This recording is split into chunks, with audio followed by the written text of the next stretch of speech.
नमस्कार दोस्तों, मैं नीरज कुमार आप लोगों को फिर से 6th क्लास एनसीईआरटी ज्योग्राफी का जो 3rd चैप्टर है उसको हम अर्थ के बारे में तो जानेंगे कि पृथ्वी क्या कैसे गति करती है, क्या करती है, उस सब के बारे में। फिर ऑर्बिटल प्लेन के बारे में जानेंगे और सर्किल ऑफ इल्यूमिनेशन क्या होता है इसके बारे में हम जानेंगे। आसान है, बिल्कुल आसान है। और इक्विनॉक्स और सोल्स्टिस के बारे में जानेंगे, या सोल्स्टिस भी इसको बोलते हैं, यानी कि इसको हिंदी में हम बोलते हैं विषुव और इसको बोलते हैं क्या, अयनांत। तो कहने का अर्थ क्या है कि आप समझिए, हिंदी और इंग्लिश दोनों में समझ सकते हैं, कोई दिक्कत नहीं है।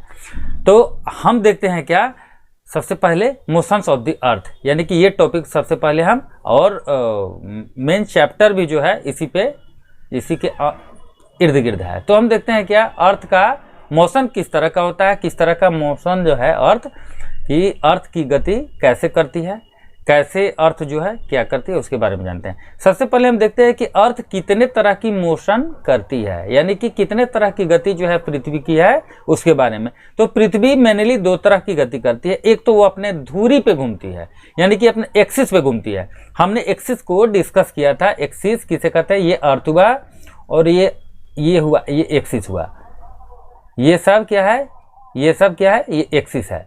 तो ऊपर वाले को क्या बोलते हैं, ये एक्सिस है, ये ऊपर वाले को नॉर्थ बोलते हैं और नीचे वाले को साउथ बोलते हैं। फिर हमने समझाया था क्या कि ये इक्वेटर है, इक्वेटर के ऊपर वाले पार्ट को क्या बोलते हैं, नॉर्दर्न हेमिस्फीयर बोलते हैं, और इक्वेटर के साउथ वाले यानी कि नीचे वाले पार्ट्स को क्या बोलते हैं, साउदर्न हेमिस्फीयर बोलते हैं। तो ये सब बेसिक थोड़ा जानिएगा। और हम देखते हैं क्या, ये इक्वेटर के ऊपर वाला पार्ट्स जब भी हम चर्चा करेंगे, कारण कि हमारा भारत जो है इसी नॉर्दर्न हेमिस्फीयर में है, इसके रिस्पेक्ट में अगर इस चैप्टर को हम समझे तो काफ़ी अच्छा से समझेंगे जब हम इक्विनॉक्स और सोल्स्टिस को समझते हैं। तो हम देखते हैं क्या कि अर्थ कितने तरह की मोशन करती है। एक तो होता है रोटेशन और दूसरा होता है क्या, रिवॉल्यूशन। एक होता है रोटेशनल मोशन, एक होता है रोटेशनल या रोटेशन मोशन भी इसको बोलते हैं, रोटेशनल मोशन, और इसको बोलते हैं रिवॉल्यूशन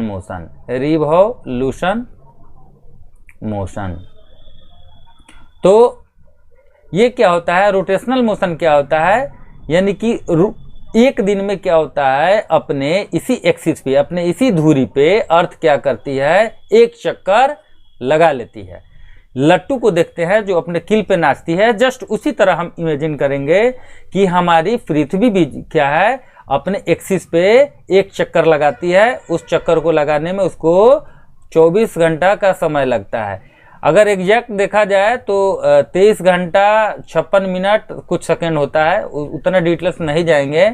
हम देखते हैं क्या, ये सेकेंड हो गया, हाँ, 24 घंटा में क्या करता है, 24 आवर्स में ये अपना रोटेशन कंप्लीट करता है। इसको हम हिंदी में क्या बोलते हैं, घूर्णन गति, यानी कि अपने ही धुरी पे घूमती है, अपने धुरी पे, तो इसको क्या बोलेंगे, घूर्णन गति, यानी कि अपने जैसे लट्टू जैसे घूमते, उसी तरह हम अर्थ को भी देखेंगे अपने एक्सिस पे क्या है, घूम रही है, तो उसको क्या हम बोले, घूर्णन गति। ये घूर्णन गति 24 घंटे में होता है। 24 घंटे में एक घूर्णन पूरा कंप्लीट जो है ना, मान लेंगे इसको 24 घंटा, 23 घंटा 56 मिनट कुछ सेकेंड होता है, लेकिन उसको 24 घंटा हम मानते हैं। तो हम क्या करते हैं कि 24 घंटा में एक अपना जो है घूर्णन जो है, यानी कि पृथ्वी एक चक्कर अपने एक्सिस पे घूम जाती है। याद रखिएगा, अपने एक्सिस पे, ऑन इट्स एक्सिस, ऐसा नहीं है कि दूसरे के एक्सिस पे, नहीं, अपने एक्सिस पे। हम यहाँ रोटेशन का बात कर रहे हैं, यानी कि घूर्णन का बात कर रहे हैं। इसी रोटेशन मोशन को हम और नाम से भी जानते हैं। इसको हम क्या करते हैं, इसको दैनिक गति भी बोलते हैं। दैनिक गति का अर्थ क्या होता है कि दिन रात की घटना इसी में होता है। क्या होता है, रोटेशन मोशन की वजह से ही डे एंड नाइट का कंसेप्ट जो है आया है। डे एंड नाइट का कंसेप्ट जो है रोटेशन मोशन, यानी कि डे एंड नाइट जो है रोटेशन मोशन या रोटेशनल मोशन की वजह से ही डे एंड नाइट होता है। फिर देखते हैं क्या कि ये कहीं पे डे एंड नाइट का कंसेप्ट है, तो उसको हम समझेंगे कि डे एंड नाइट क्या है। डे एंड नाइट यानी कि सन का लाइट, यहाँ पे हम सन को ले लेते हैं, ठीक है, सन को समझाने के लिए। यहाँ पे इस साइड में क्या है, सन का रेज पड़ रहा है, ठीक है, यहाँ पड़ रहा है, मानते हैं हम सर्किल ऑफ इल्यूमिनेशन में समझेंगे। और इस साइड में सन का जो है लाइट नहीं पड़ रहा है, इस साइड में पड़ रहा है, तो ये हुआ दिन, डे इसको बोलेंगे। और ये जिस साइड में नहीं पड़ेगा उस साइड को हम क्या बोलेंगे, नाइट बोलेंगे, ठीक है। तो इसको हम क्या बोले, दैनिक गति, यानी कि daily motion, day and night इसमें होता है। इसको इंग्लिश में हम क्या बोलेंगे, daily motion, daily motion, daily motion, इसको डेली मोशन भी हम बोलेंगे, ठीक है, यानी कि रोज हो रहा है, इसलिए इसको डेली मोशन भी बोलेंगे। फिर इस देखते हैं क्या, डे एंड नाइट में जो है ना, कभी डे बड़ा नाइट छोटा, ये सब क्यों होता है, तो ये रोटेशन मोशन की वजह से होता है। रोटेशनल मोशन की वजह से क्यों होता है कि अर्थ जो है अपने एक्सिस पे झुकी हुई है, कितना झुकी हुई है, 23.5 डिग्री झुकी है। तो उसी 23.5 डिग्री के झुकाव की वजह से क्या होता है, यहां देख सकते हैं ये झुकी हुई है, लेकिन सन का लाइट तो आ रहा है, सीधा पड़ रहा है, बिल्कुल यहाँ सीधा आ रहा है, लेकिन ये तो झुकी हुई है। तो हम देखते हैं, हम क्या बोले, ये इक्वेटर मानते हैं, इसको इक्वेटर मानते हैं, और ऊपर वाले को क्या बोलते हैं, नॉर्दर्न हेमिस्फीयर बोलते हैं, और नीचे वाले को साउदर्न हेमिस्फीयर। हम समझते हैं ये अर्थ जो है यहाँ झुकी हुई है और अपने एक्सिस पे रोटेट हो रही है, यानी कि अपने एक्सिस पे ये घूम रही है। तो हम क्या देख रहे हैं कि इस साइड में हम देख रहे हैं क्या कि नॉर्दर्न हेमिस्फीयर में लाइट ज़्यादा पड़ रहा है, यहाँ पे दिखाया गया है नॉर्दर्न हेमिस्फीयर में क्या है, लाइट ज़्यादा आ रहा है, और साउदर्न में लाइट क्या देख रहे हैं, साउदर्न हेमिस्फीयर में इसके अपेक्षा कम लाइट आ रहा है। यानी कि यहाँ पे लाइट जब ज़्यादा आएगा तो ऑब्वियसली इसमें क्या होगा, दिन क्या होगा, बड़ा, यानी कि ऊष्मा क्या होगा, यहाँ लाइट जो है नॉर्दर्न हेमिस्फीयर में ज़्यादा देर तक आएगा, और यहाँ क्या होगा, नाइट क्या होगा, छोटी, बिल्कुल, यहाँ दिन बड़ा तो रात छोटा। तो इस कंसेप्ट को थोड़ा सा हम आगे समझेंगे। तो हमने पहले रोटेशनल मोशन में ये क्या है, अपने एक्सिस पे जो घूम रही है अर्थ, उसको बोलेंगे रोटेशनल मोशन। और ये सन है, और सन के चारों तरफ ये घूम रही है अर्थ, तो इसको क्या बोलेंगे, इसको हम बोलते हैं रिवोल्यूशन मोशन। तो रोटेशनल मोशन के से क्या क्या होता है वो हम समझाए। रोटेशनल मोशन में बोले क्या, डे एंड नाइट इसी रोटेशनल मोशन की वजह से होता है। और दिन का लंबा होना हम देखें रोटेशनल मोशन की वजह से होता है, क्योंकि रोटेशनल मोशन में क्या है, ये एक्सिस पे घूमे होने के कारण क्या है, इसको देखते हैं, डे हुआ, ये लंबा हुआ डे, और नाइट क्या है, नाइट को हम बना देते हैं नाइट इस तरह छोटा, ठीक है, ये दिन लंबा रात छोटा। वो क्यों होगा, तो ये अपने एक्सिस पे देख रहे हैं, ये एक्सिस पे जो झुकी हुई है, एक्सिस पे झुकी होने के कारण क्या है कि सन का लाइट जिस हेमिस्फीयर में ज़्यादा पड़ेगा उस हेमिस्फीयर में क्या होगा, दिन जो है बड़ा हो जाएगा, ठीक है ना। तो ये सब किस मोशन की वजह से होता है, तो रोटेशनल मोशन की वजह से, घूर्णन गति के वजह से होता है। तो आप समझ गए। अब थोड़ा हम समझते हैं किसके बारे में, अब रिवोल्यूशन मोशन के बारे में थोड़ा समझ लेते हैं। रिवोल्यूशन हम समझ गए कि इसको हम हिंदी में बोलते हैं परिक्रमण गति, परिक्रमण गति।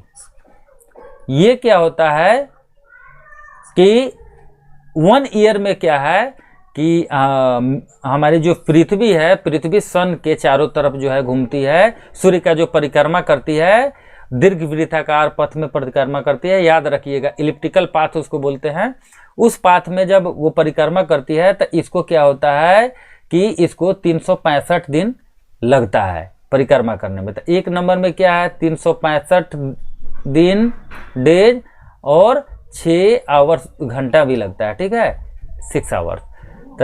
तो 6 आवर्स आपको लगा एक मोशन पूरा करने में, किसका, यानी कि अर्थ क्या बोलते हैं, इसके सन के चारों तरफ घूमने में अर्थ को 365 दिन और 6 घंटा का समय लग रहा है, ये हुआ। अच्छा, दूसरा हम देख रहे हैं, इसको हम बोलते हैं क्या, परिक्रमण गति, यानी कि रिवोल्यूशन मोशन। और 1 साल में जब हो रहा है तो इसको हम क्या बोलेंगे, वार्षिक गति भी, इसी को हम वार्षिक गति, यानी कि गति, इसको हम 1 ईयर में ये पूरा करता है। तो हम देख रहे हैं कि ये सारा घटना किसके वजह से, एक तो दैनिक गति के समझ लिए क्या क्या हुआ, और आपको रिवॉल्यूशन मोशन की वजह से भी हम बहुत सारा चीज़ हम अब समझेंगे। अब आगे समझते हैं, इसको हम यहीं पे रहने देते हैं या थोड़ा सा इसको हम और या रोटेशनल मोशन बोलिए, रोटेशनल मोशन, और दूसरा बोले हैं रिवॉल्यूशन मोशन, रिवॉल्यूशन, और इसको क्या बोले हैं, इसको ये डेली मोशन भी इसको बोले हैं, डेली मोशन। तो डेली मोशन क्यों इसको बोले हैं कि ये क्या होता है रोज, यानी कि 24 घंटा में क्या होता है, ये 24 घंटा में जिस साइड में सन का लाइट आता है उसको दिन बोलते हैं, और जहाँ सन का लाइट नहीं पहुँच पाता है उसको हम रात बोले हैं। तो ये क्या है, डेली मोशन इसमें हो जाएगा। फिर हम देखते हैं क्या कि इसी डेली मोशन में क्या हम देखे हैं कि दिन और रात का लंबाई जो है बढ़ता है, यानी कि डे कहीं पे क्या है बड़ा हो गया और नाइट जो है छोटा होता है, नाइट छोटा। तो ये क्या है, इसी रोटेशनल मोशन की वजह से ये हो रहा है, ठीक है। ये क्या बोलते हैं, दैनिक गति की वजह से हो रहा है। हिंदी में भी इसको समझते हैं, इसको डेली मोशन को दैनिक गति बोलेंगे, ठीक है। और डे एंड नाइट का कंसेप्ट हम समझेंगे। ये डे एंड नाइट, यानी कि डे एंड नाइट बड़ा और छोटा क्यों होता है, तो ये क्या है, अर्थ जो है अपने एक्सिस पे 23.5 डिग्री झुकी हुई है। तो जहाँ जिस हेमीस्फीयर में सन का लाइट पड़ता है तो वहाँ क्या होगा, डे ऑटोमेटिक है कि बड़ा हो जाएगा, और जहाँ कम पड़ता है वहाँ छोटा हो जाएगा। फिर से इसको हम ये नॉर्दर्न हेमीस्फीयर हो गया। नॉर्दर्न हेमीस्फीयर में क्या देखते हैं कि लाइट बहुत ज़्यादा इसको मिल रहा है, बहुत ज़्यादा, तो इसलिए ये डे क्या हो जाएगा, यहाँ पे डे बड़ा हो जाएगा, ठीक है। और यहाँ पे नाइट क्या है, यहाँ कम मिल रहा है ना, यहाँ देख रहे हैं अंधेरा, तो इसको हम बोलेंगे क्या कि यहाँ क्या होता है, नाइट क्या होगा, छोटा हो जाएगा। और इसी से आप और कंसेप्ट भी, तो ये सब रोटेशन के वजह से जो हुआ उसको हमने समझा। फिर हम देखते हैं रिवॉल्यूशन मोशन के बारे में हमने क्या पढ़ा। रिवॉल्यूशन मोशन को हम क्या बोलते हैं, इसको हम 365 दिन में क्या है, सन के चारों तरफ ये यहाँ पे देख रहे हैं, ये अर्थ जो है इसके चारों तरफ घूमती है, ठीक है। ये अर्थ, ये सब को अर्थ हम मानते हैं। अर्थ जो है ये चारों तरफ ऐसे घूमती है, ये बीच में जो है सन है, यानी कि सूर्य देवता यहाँ पे बीच में है, ठीक है। और इसके चारों तरफ जो है अर्थ रोटेट कर रही है सन के चारों तरफ, तो इसको हम रिवॉल्यूशन मोशन बोले हैं। और 365 डेज लगता है इसमें, और 6 आवर्स लगता है, ठीक है। और फिर हम क्या बोले हैं दूसरा कि ये क्यों होता है, ये 365 दिन, लीप ईयर का कंसेप्ट जो है इसी से आता है। 366 दिन का हो जाता है हर 4 साल पर, यानी कि एक साल में ये कितना हो रहा है, एक साल में है 365 दिन और 6 घंटा एक साल में। एक साल में समझना है, एक साल में ये एक साल में क्या है 6 घंटा बढ़ रहा है, फिर दूसरे साल में 6 घंटा, इसी तरह करते करते क्या है, यानी कि 4 साल में हम देखेंगे तो 4 गुने 6, 4 साल में, 4 साल में देखेंगे तो 24 घंटा हो जाता है ना 4 साल में। तो वहीं फरवरी में हम देखते हैं क्या कि 29 दिन का फरवरी हो जाता है 4 साल पे। 3 साल जैसे क्रॉस करता है, चौथा साल में हम लोग इंटर करते हैं, तो ये चौथा साल जैसे आता है ये साल हुआ, ये आवर्स हुआ। तो क्या हुआ कि ये 24 घंटा क्या होता है, एक दिन में परिवर्तित हो जाता है, ये एक दिन में परिवर्तित हो जाता है। यही 24 घंटा क्या होता है, एक दिन हो जाता है। तो हम क्या बोलते हैं कि 365 दिन, 365 डेज, और उसके बाद 6 घंटा क्या होता है, ये 24 आवर्स क्या है, 1 डे में क्या होता है कन्वर्ट हो जाता है। तो इसको क्या बोलते हैं, 366 दिन बोलते हैं। ये 366 दिन का क्या होता है, ये हो जाता है लीप ईयर। इसको क्या बोलते हैं, लीप ईयर बोलते हैं। ये 366 दिन पूरा इसको लीप ईयर बोलते हैं। तो थोड़ा भी समझे हुए जो है ये चैप्टर अधूरा। यहाँ पृथ्वी का झुकाव कहाँ, ये पूरा क्या हुआ, ये पूरा ये एक्सिस है, तो इसको हम बोलते हैं, इसको एक्सिस बोलते हैं। एक्सिस है यानी कि इसको हम बोलते हैं अक्ष। ये हो गया आपका अक्ष, और ये यहाँ से 23.5 डिग्री यहाँ से झुकी हुई है। क्या है, ये बीच का जो देख रहे हैं ना कोण, ये 23.5 डिग्री जो है टिल्टेड है, 23.5 डिग्री यहाँ से झुका हुआ है। फिर हम ऑर्बिटल प्लेन को कैसे समझेंगे, कक्षीय समतल को। तो कक्ष हम क्या समझे, कक्ष ये हुआ यानी कि सन का जो अराउंड जो है, ये हमारी अर्थ जो है रिवॉल्व करती है, अर्थ जो है घूमती है, पृथ्वी सन के चारों तरफ यानी कि सूर्य के चारों तरफ परिक्रमा करती है। ये जो कक्षा, तो इसी के बदौलत, मतलब कहने का अर्थ है कि यही पाथ जो है बना हुआ है। यहाँ पे आप थोड़ा सा ढंग से समझिएगा, यहाँ पे, और इसी रास्ते से यही जो है इस पर घूम रहा है। यही क्या हुआ, इसी से यही ऑर्बिटल प्लेन, समझ में आ रहा है ना। ये हुआ आपका ऑर्बिट, और इसी ऑर्बिट से क्या है पूरा, अगर इसको खींचेंगे तो ये हो जाएगा ऑर्बिटल प्लेन यानी कि कक्षीय समतल। और कक्षीय समतल कैसे बनेगा, वो यहाँ कक्षा हुआ ना, ये कक्षा, ये कक्षीय समतल कैसे बन जाएगा आपको, ये यानी कि 66.5 डिग्री क्या है, यहाँ से ये कक्षा हुआ यानी कि ये ऑर्बिटल प्लेन से, ये कक्षीय समतल से, देख रहे हैं यहाँ तक जो है। और ये आपका हो गया, अगर ऐसे अगर अर्थ अगर पूरा तरह अगर खींचा जाता सीधा 90 डिग्री पे, तो ये आपका हो गया। और यहाँ से यहाँ क्या है, अक्षीय है और क्या कक्षीय है। अब समझ में आया होगा कि ये 66.5 डिग्री कहाँ से कहाँ तक झुकी हुई है।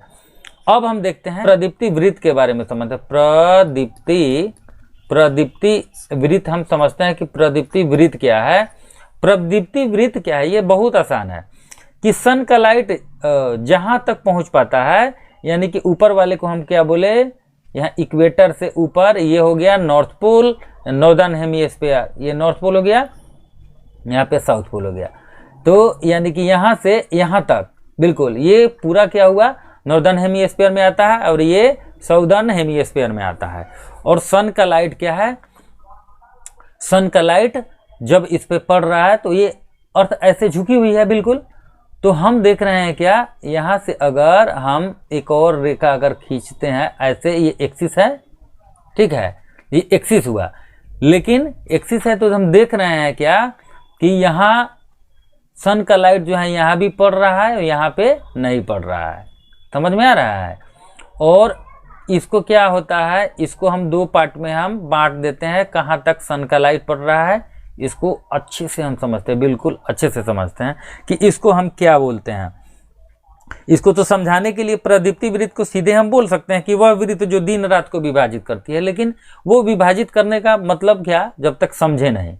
ये रियल में ये एक्सिस है, एक्सिस है। तो सन का लाइट जो आ रहा है ना, सन का लाइट, तो देख रहे हैं कि सन का लाइट ये इधर से नॉर्दर्न हेमिस्फीयर पे ज़्यादा पड़ रहा है और साउदर्न हेमिस्फीयर में कम पड़ रहा है। यानी कि इस पे क्या है, सन का लाइट बहुत ज़्यादा आ रहा है, बिल्कुल बिल्कुल ज़्यादा।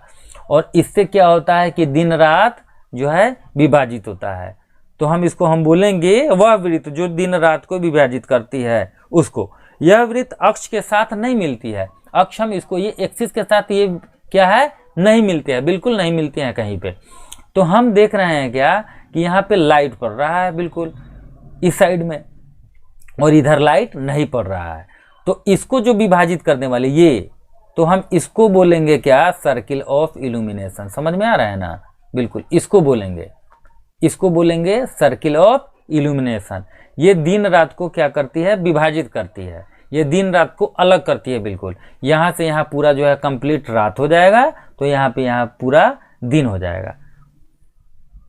तो फिर हम 21 मार्च का समय हम देख रहे हैं। 21 मार्च को सन का लाइट क्या है, आपको 21 मार्च को इक्वेटर पे आ रहा है डायरेक्ट, यहाँ से सन का लाइट इक्वेटर पे डायरेक्ट पड़ रहा है।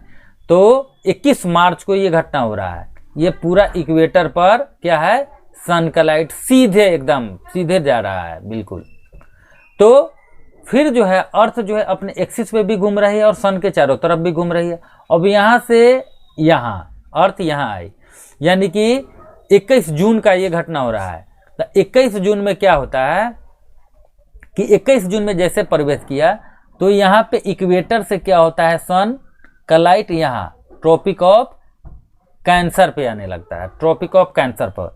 तो यहाँ ट्रॉपिक ऑफ कैंसर हो गया, ये वाला भाग ट्रॉपिक ऑफ कैंसर हो गया। तो ये ट्रॉपिक ऑफ कैंसर पर क्या होता है कि सन का लाइट जो है ट्रॉपिक ऑफ कैंसर पे आना शुरू होता है।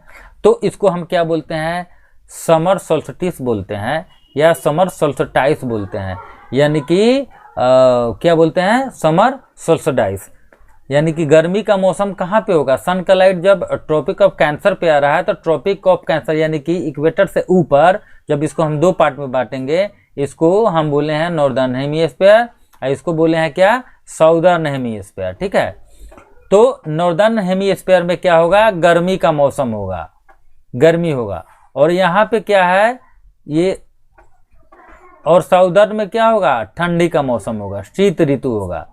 अपना बना लीजिएगा शीत ऋतु, यहाँ शीत ऋतु होगा, यहाँ ग्रीष्म ऋतु होगा। इसको लिख भी देते हैं ग्रीष्म, और यहाँ पे ठंडी मतलब शीत, शीत ऋतु। तो क्या है, अब समझ गए। तो यहाँ पे क्या होगा, नॉर्दर्न हेमिस्फीयर में क्या होगा, रात छोटा, यानी कि डे क्या होगा, लंबा होगा, डे लंबा। और यहाँ पे क्या होगा, रात क्या होगा, बिल्कुल यहाँ सन का लाइट क्या आ रहा है, कम आ रहा है ना, तो यहाँ पे क्या होगा, यहाँ पे दिन जब लंबा होगा तो रात छोटा हो जाएगा। तो रात क्या होगा, नाइट छोटा, यानी कि नाइट छोटा हो जाएगा, रात लंबा तो दिन छोटा। तो इसको हम क्या बोलते हैं, समर सोल्स्टिस। अब समझ में आया, ऊपर क्या होगा, गर्मी होगा तो नीचे ठंडी होगा। फिर क्या है, यहाँ इसी पे समझते हैं, यहाँ पे सन आया, फिर यहाँ से सन क्या हो रहा है, यहाँ पे आ जा रहा है, यहाँ तो समझा दिए ना ये। तो फिर यहाँ पे सन जो है यहाँ आ जा रहा है, यानी कि यहाँ से ट्रॉपिक ऑफ कैंसर से फिर क्या है, इक्वेटर के तरफ जो है सन का लाइट आ रहा है। यहाँ इक्वेटर पर पूरा इक्वेटर पे सन का लाइट आ रहा है, वो पीछे वाला हिस्सा है अर्थ का। तो हम क्या करते हैं कि यहाँ पे ट्रॉपिक ऑफ इक्वेटर पे सन का लाइट आ रहा है। तो ये कब घटना हो रहा है, तो 23 सितंबर को। इक्विनॉक्स दो तरह का होता है, एक स्प्रिंग इक्विनॉक्स होता है, एक ऑटम इक्विनॉक्स होता है। ठीक है, इक्विनॉक्स क्या है, दो तरह का हो गया, एक होगा स्प्रिंग और एक हो गया ऑटम। ठीक है, तो स्प्रिंग में हम क्या बोले हैं, स्प्रिंग का घटना जो होता है वो 21 मार्च से शुरू होता है, 21 मार्च। और ये ऑटम वाला जो है क्या होता है कि 23 सितंबर को होता है। ठीक है, यहाँ लिखा हुआ भी है, देख लीजिए। तो ये हो गया, तो हम देख रहे हैं कौन सा, यानी कि ऑटम वाला। वसंत ऋतु ये हो जाएगा आपका, और यहाँ क्या है, शरद ऋतु हो जाएगा। ये वसंत ऋतु हो जाएगा, ये शरद ऋतु, समझ लीजिएगा इसको थोड़ा सा। अब हम देखते हैं क्या कि सन का लाइट फिर इक्वेटर पे आया। सन का लाइट जो है ना इतना ही दूर में घूम रहा है, इसको, ये हुआ आपका इक्वेटर, ये हुआ ट्रॉपिक ऑफ कैंसर, ये हुआ ट्रॉपिक ऑफ कैप्रिकॉर्न। इसी में यानी कि जब इक्विनॉक्स का जब समय आता है तो क्या होता है, इक्वेटर पर सन का लाइट यहाँ पड़ता है, यानी कि 21 मार्च को और 23 सितंबर को। ये 21 मार्च को देख रहे हैं, यहाँ 23 सितंबर का घटना है। तो ये क्या होता है, इस पे सन का लाइट डायरेक्ट पड़ता है। अब क्या होता है कि सन का लाइट कभी यहाँ से क्या है, यहाँ, यानी कि ट्रॉपिक ऑफ कैंसर पे जा रहा है यहाँ। तो ट्रॉपिक ऑफ कैंसर यहाँ है, ये वाला हिस्सा, ये समझिएगा बिल्कुल, ये वाला हिस्सा, ये यहाँ से यहाँ तक है वो पूरा। तो इसमें क्या है, सन का लाइट इसमें पड़ रहा है, तो क्या होगा, डे लंबा हो जाएगा और रात छोटा हो जाएगा। तो यहाँ गर्मी का मौसम होगा, यहाँ क्या है, सर्दी यानी कि ठंड का मौसम होगा। और फिर क्या है, फिर 23.5 डिग्री क्या है, अर्थ तो झुकी हुई है और सन के चारों तरफ घूम रही है। और फिर इक्वेटर से फिर ये इक्वेटर पे आ गया, और इस इक्वेटर पे आ गया, यानी कि 23 सितंबर को, जिसको हम ऑटम इक्विनॉक्स बोले हैं। और यहाँ क्या होता है, इक्वल डे एंड नाइट होता है। इक्विनॉक्स में बताए हैं ना, इक्वल क्या होता है, इक्वल डे एंड नाइट होता है, डे एंड नाइट इक्वल होता है, डे एंड नाइट। फिर जो है इक्वेटर से यानी कि यहाँ से फिर जो है, ये तो ट्रॉपिक ऑफ कैंसर पे आ गया, ट्रॉपिक ऑफ कैंसर से फिर कैप्रिकॉर्न पे आता है, यानी कि इस हिस्से पे। तो ये इक्वेटर वाला ये हिस्सा है, ऊपर वाले को हम फिर बोलते हैं नॉर्दर्न हेमिस्फीयर, और नीचे वाले को साउदर्न हेमिस्फीयर बोले। तो साउदर्न में यानी कि दक्षिणी गोलार्ध में क्या होता है, 21 दिसंबर को फिर से क्या होता है, सोल्स्टिस होता है। यानी कि हम देख रहे हैं कि इक्विनॉक्स का घटना भी 2 बार हो रहा है और सोल्स्टिस का घटना भी 2 बार हो रहा है।